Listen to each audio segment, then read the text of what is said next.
Press Club, thank you for staying tuned to this very exciting program. We have Jason Sifley of Gen Moon Magazine with us. He's in the house, and when he's in the house, we have fireworks, always fireworks. It's just you and me. I think he rubs the locks together, and you know that ignites a spark. Jason, next story. Well, let me leave that for the next break or after we do this story. Let's talk about we're going to talk about gays. The gay rights issue, and that's back in the news because of some comments made on Sunday Talk with Rick Wayne by Sarah Flood Bobra. They were addressing that gay issue. Now, Sarah Flood, obviously being a Catholic, well, not obviously, but her position. We all know that she's a kind of a Catholic conservative, and right? She's anti-abortion, anti-gambling, anti-gays.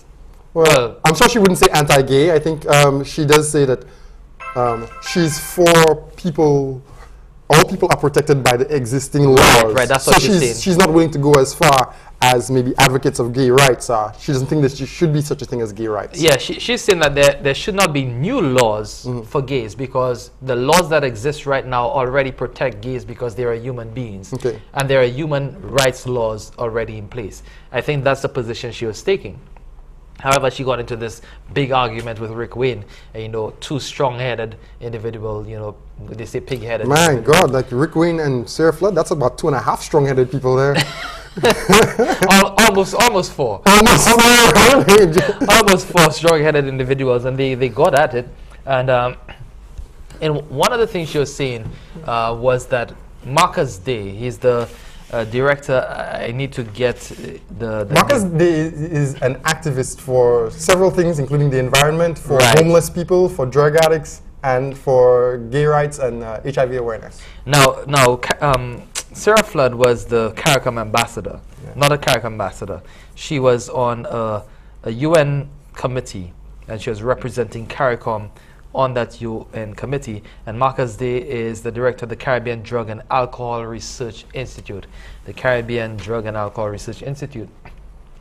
And his argument was that Sarah Flood's representation of CARICOM on that committee was not representative of CARICOM's position.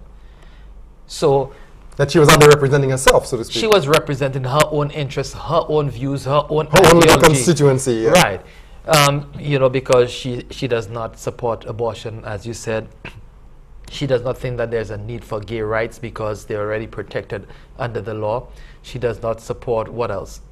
It's anti-gambling, right. Very conservative positions. Whereas, you know, at whatever CARICOM heads meeting, there was agreement that a certain position would be taken as far as gay rights are concerned, you know. So being at the UN meeting, that international meeting, and speaking contrary, that is the impression I'm getting from what Marcus Day had to respond, contrary to what CARICOM had decided, is not representing CARICOM. And he wrote a letter to CARICOM asking that she be withdrawn.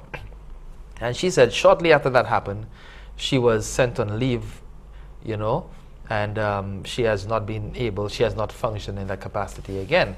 Now, there are two issues there for me. One, Marcus Day being able to write to CARICOM and have her withdrawn. The second thing is representing a position. If you are representing me, you should be articulating my viewpoints. Right? Now, if you're not doing that, you just cannot represent me. Right. That plain and simple. Your opinion, for example, your personal opinions on WASCO's issues, if they're helpful to WASCO, yes. If they're not helpful to WASCO, I shut my mouth. You do what the client wants. Exactly. Right? This isn't journalism. This is public relations. This is politics. This is diplomacy. It's representation. Exactly. You like the X in an equation, an algebraic equation. You are representing something else. Right. You're not representing yourself. X is not X. You cannot take an X as you say in an algebraic equation and form a word out of it. No, you're representing an unknown factor. This time it's known what the factor is, or whatever that entity is, and that is the CARICOM region. So, I mean, she was not happy about that, and, you know, Marcus Day came out and he said, this is what it is. If you're not representing, as we're saying right now, if you're not representing the established protocol or position with regard to those issues, then you should not be representing. No. Get somebody else who falls in line with what we have agreed to.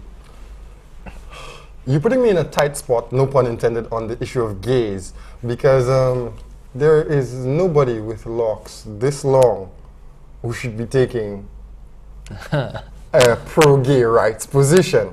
However, let's hear that. I've thought about this issue long and hard, right? For years, I've been looking at the gay issue thinking, first of all, as a personal opinion, they don't bother me. They don't bother me at all. I've never been an acolyte, so I've never been in a position to be raped by a gay man, right? So, people who obsess about gays generally in a negative fashion, I find them very interesting. It often leads me to believe that perhaps they are gay themselves, right? That maybe they need some help. But on the issue of gay rights, I can see how Mrs. Floodbober could reach the position that people generally are protected under the law and there is no need for gay rights. But when we think back to, let's think back to say, the days of apartheid in South Africa, or the days of before the civil rights movement in North America, or the days of slavery perhaps, when the law was, you're black, you're a slave. You're not supposed to be free. And even you if have no rights. Even when you buy your own freedom, you do not have the same equal rights thou three-fifths of a man, right?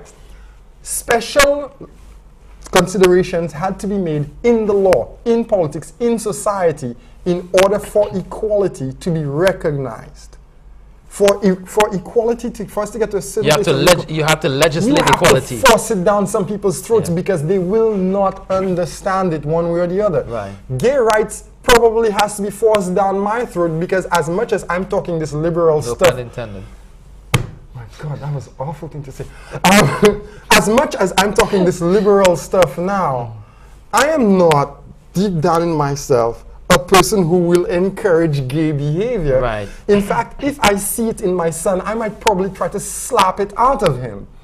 Right? I have a 2-year-old son, and this is how you know whether you're a racist or a homophobe or whatever. It's like, if it happens in your house, how would you feel about it? Right. How would you react? And if my 2-year-old son starts growing up and starts displaying effeminate behavior, I'm going to slap it out of him. Well, let me at the same time, as a person who is not white, right? As a person who does not come from a very privileged background, as someone who has chosen to be part of an even less privileged part of society, a fringe group, I can totally sympathize with this group and can see how if we do not legislate their rights personally, they will be driven back underground, just like the Rastas were driven underground in the 70s, in the 60s and 70s, and will move to form militant movements against the society. Right? We have one society. St. Lucia is a peaceful place. Let it be one society. Encourage it to be one harmonious society.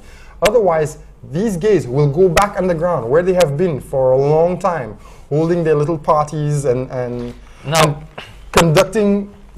encouraging promiscuous behavior in secret. Allow them to come above ground and have a normal life. Encourage it Jason, so that we know where they are and what they're doing. Now, Jason, I mean, I totally agree with you. I mean, my position is almost exactly the same. I don't support, homosexual behavior. I do not support the use of drugs. I don't support prostitution. But then you have to look at these things in the context of your society, okay? If you are trying to beat down the rights of these individuals, okay, you have to consider what rights do more established groups who are we going to beat down in you. Who are we going to beat down next? Going back to slavery, we were enslaved for the longest while. This was wrong. This was wrong. And, there was nobody really to stand up for us until, some people started saying, the abolitionists started saying, you know, slavery is wrong, you know, we need to abolish this practice and that kind of thing. And then we were able to emerge. Even after we emerged, then we have that civil rights issue that whites are more of people than blacks and that kind of thing. Right. So we were still fighting. I don't support these activities. However, I think that everybody has the right to practice whatever they want as long as it does not infringe on my rights. People must be free, your rights end where my nose begins. So if you're not affecting me in one way or the other, if you're not blowing your smoke into my face every hour, right? If you're not putting me at a risk, for disease or whatever else, if you're not putting my life in jeopardy, then you should be able to practice. You know, that's why God gave us free will. Now, some people might be listening to me. This is a good point. God gave us that. Right. No, so do wrong or right as we so as we choose. Right? You know. So it is not for someone else to legislate what we can and cannot do. Exactly. When it comes to our personal habits and personal behaviors, our personal lives, right? Now, if God has given us free will, God, who is the Almighty, the Creator, He's given us free will. Who are we, as His creation, to decide that this person should not exist, that person should not exist, or in whatever manner, you know, that we should curtail the activities? Of course, I'm very religious. I like to consider myself as very religious, very spiritual. You know, I try to adopt, you know, all the most of the teachings. Try and stick to the Bible. Stick to exactly the Bible first of all, primarily. But at the same time, I do not support a lot of this discrimination. It is discrimination. The same way as Seventh-day Adventists, people discriminate against me for worshiping on not working on the Saturday. Yeah, exactly. You're an idiot for not working on the Saturday. You can't get this job. Right, exactly. Right.